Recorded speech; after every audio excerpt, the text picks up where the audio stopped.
Nous, c'est Ruben et Katia. Avec notre premier van Franklin, nous avons sillonné les routes d'Europe.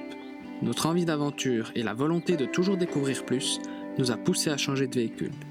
Nous avons adopté Pumba, qui est devenu notre fidèle compagnon de voyage. Accompagné de notre petite famille de vagabonds, nous avons comme objectif de faire le tour du monde. Retrouve-nous chaque semaine pour une nouvelle aventure.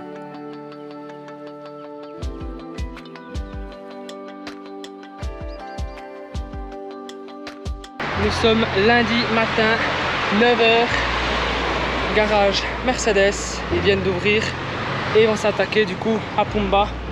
Donc remplacement de l'embrayage, remplacement du démarreur pour que on puisse reprendre la route. Ils ont déjà déposé la boîte à vitesse donc pour changer l'embrayage et vraiment surpris, notre boîte à vitesse elle est neuve, il n'y a pas un pet de rouille, rien du tout. Ça se voit vraiment que Pumba il n'a pas beaucoup roulé dans sa vie de jeune pompier.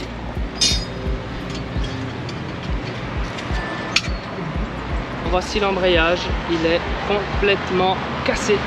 Donc on va devoir mettre un nouveau kit, donc disque plateau buté. La fourchette elle a aussi un petit peu ramassé, mais je sais pas si elle a vraiment besoin d'être changée. C'est les mécanos qui vont décider. Petit diagnostic, ils viennent de démonter le volant moteur. Et il est aussi cassé, si vous voulez. Autour du volant moteur, il y a des petites dents, des petites cannelures. Et du coup, ces cannelures-là, elles tournent dans le vide. Donc, quand on veut démarrer, si le démarreur ne croche pas dessus, le véhicule ne démarre pas. Et du coup, là, ils sont partis à la recherche d'un volant moteur parce que ça se trouve pas d'origine, à l'usine. Hein. Et même en seconde main, il nous a dit que c'est super cher, donc ils vont regarder ça dans une démolition, dans une casse. Le Pumboche est réparé, donc là on est en train de faire un tour avec pour voir si tout va bien. Si on n'entend pas un petit bruit anormal ou autre. Voilà, exactement. Et après on retourne au garage. Là au début on a fait un mini tour, sauf que le pommeau il bougeait tellement que Ruben il déteste ça. Donc ils nous l'ont resserré et là ça va nickel. Par contre, la seule chose, ils nous ont changé l'embrayage. Et le truc, c'est que notre volant moteur était aussi cassé. Sauf qu'ils n'ont ni trouvé, ils ne pouvaient pas l'avoir en neuf, parce qu'ils n'avaient pas de stock, ni en gros d'occasion. Donc ils nous l'ont réparé et on sait que par la suite, on devra le changer. Hello à tous, aujourd'hui on est samedi. Et ça fait du bien, on a pu quitter le garage hier soir. Donc ça faisait 6 jours qu'on était immobilisé au garage Mercedes suite à des problèmes avec le volant moteur qu'on n'arrivait pas à trouver, jusqu'à ce qu'on trouve une solution. Et au lieu de le changer, ils l'ont rafistolé, ils l'ont réparé. Donc on devra le changer plus tard, mais pour l'instant ça va tenir comme ça. Donc je vais vous épargner les détails. On a pu quitter hier le garage, on est venu sur ce magnifique spot en pleine nature et on a enfin pu bien dormir. On était quand même fatigué physiquement, mentalement, à force de dormir en face du garage qui est à côté de la Nationale 13. Donc malgré qu'ici au Maroc, théoriquement de 21h à 5h du matin, c'est le couvre-feu à cause du Covid. C'est pas du tout respecté. Du coup à chaque fois on dormait à côté du garage avec la circulation et tout, et du coup ça nous a épuisé. Du coup bonne nouvelle, aujourd'hui on a passé une agréable nuit en pleine nature. On s'est fait réveiller par les moutons et ouais franchement c'est mieux ça que de se faire réveiller par le bruit de klaxon, le bruit de frein, le gaz d'échappement, etc. Du coup aujourd'hui au planning, on va se diriger vers Ifrane. Ifrane qui est une ville en montagne et qui est considérée la petite Suisse du Maroc. Du coup on va aller voir ça et nous en tant que Suisse, on va voir si c'est vrai ou bien non le mythe.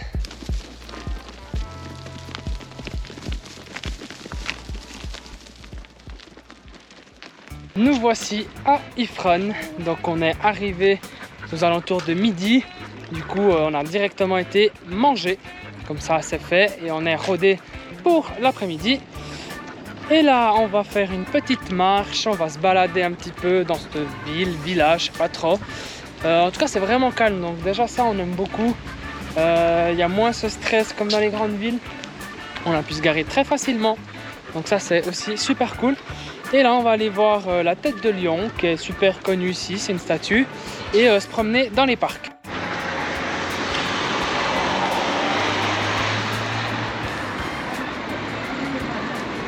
Nous sommes arrivés au lion de Ifrane, donc le caillou qui est juste derrière moi. Et c'est un lieu typique ici de la région. Bon, juste derrière moi, on a une de ces maisons typiques, on se croirait à la station de ski en Suisse. Donc justement, Ifrane, c'est aussi pour ça, c'est les infrastructures qui ressemblent beaucoup à la Suisse. D'où le nom, la petite Suisse du Maroc. On a terminé de visiter à pied Ifrane. Donc c'est un chouette petit village qui ressemble effectivement un petit peu à la Suisse avec son architecture, avec les toits, etc. C'est vrai que c'est une chose qu'il n'y a pas beaucoup ici au Maroc. Souvent les toits sont plats et là il y a vraiment les maisons avec les toits triangulaires comme on les connaît en Europe. Du coup on a aimé, c'est une chouette petite ville, calme et tout. Il y a possibilité de faire un petit tour en petit train. Nous on l'a pas fait parce que ça nous intéressait pas plus que ça. Et par contre il y avait deux parcs qu'on voulait visiter, le parc d'Ifrane et le parc de je ne sais plus quoi, de l'amour. Et en fait dès qu'on se rend sur place, il y a des gardes et ils nous disent qu'on peut pas y aller. Ils nous font signe comme quoi qu'on peut pas aller par là. Et du coup on a fait demi-tour et maintenant on a pris la voiture pour aller à 5-10 minutes de où on était pour voir une cascade, la cascade de Ait Vitel, quelque chose comme ça. Je vous l'écrirai quelque part par ici.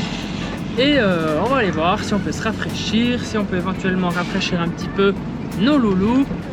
Et voilà, on se retrouve là-bas.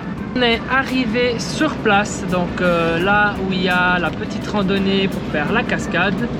Sauf que c'est bondé de monde, donc on a préféré tracer notre chemin parce que vous nous connaissez, on n'aime pas trop lorsqu'il y a trop de rassemblements et tout.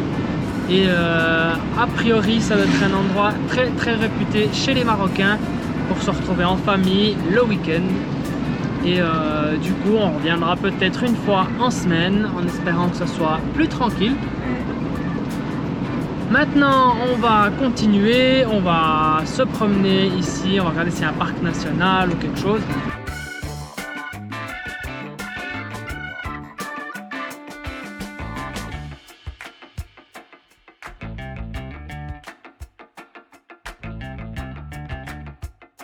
On était sur la route donc vers Ifrane et on est tombé dans une forêt remplie de singes. Regardez-moi comme il est mignon. Il mange des petites noix, des cacahuètes. Il a pris le petit morceau de pomme séché. Oh mais c'est incroyable. Ça tu dois être maman toi. Ouais, tu dois être une maman. Oui, désolé. Regarde, regarde. Oh, il a son petit là-bas, il y en a un avec son petit. Son petit dessus.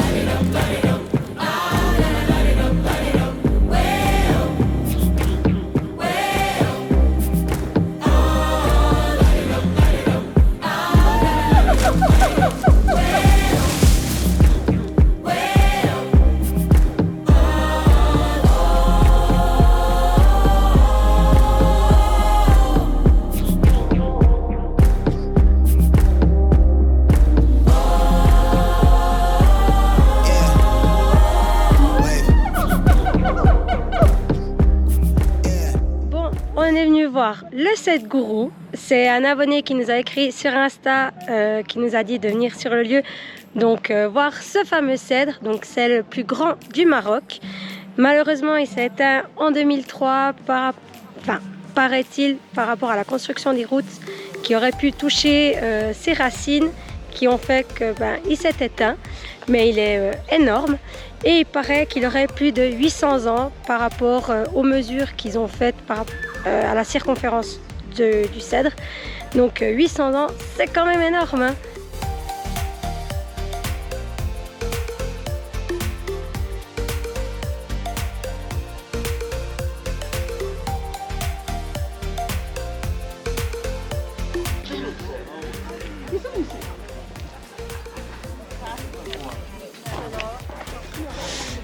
Ouais, du coup ici vers le cèdre Gouraud, il y a quand même de la vie. Donc quand je dis de la vie, c'est qu'il y a quand même du mouvement, du tourisme, des vendeurs, etc. Alors nous, ça nous a quand même surpris parce qu'on est venu par une route comme ça, hein, donc tout en caillasse. Et on s'est dit, mais nom de Dieu, cette route, elle mène où? Il n'y a rien. Puis dès qu'on est arrivé sur place, boum, plein de monde. Et on s'est dit, mais il n'y a pas de véhicule, c'est quand même bizarre. Alors quand on va tout au fond, il y a quand même un parking payant, sauf que vu que nous on est venu par l'autre côté, on n'a rien eu besoin de payer. Par contre on a fait un peu d'off-road, mais c'est très bien, le Pumba il est fait pour ça. C'est vous les gardiens du parking, vous surveillez les véhicules et c'est à vous qu'on donne des cacahuètes en échange. Ouais, il y a des petits singes qui tournent autour du véhicule. En plus on a Simba qui est super curieux. Il est là à la fenêtre, il voit les branches gigoter et il doit se dire mais putain, mais qu'est-ce qu'ils foutent dehors ces macaques. C'est ici dans cette magnifique forêt de cèdres que nous te laissons cette semaine. Notre semaine ayant été écourtée suite aux réparations de Pumba, nous n'avons pas pu faire une vidéo plus longue. J'espère que cet épisode t'a plu et on se retrouve la semaine prochaine pour la suite de l'aventure.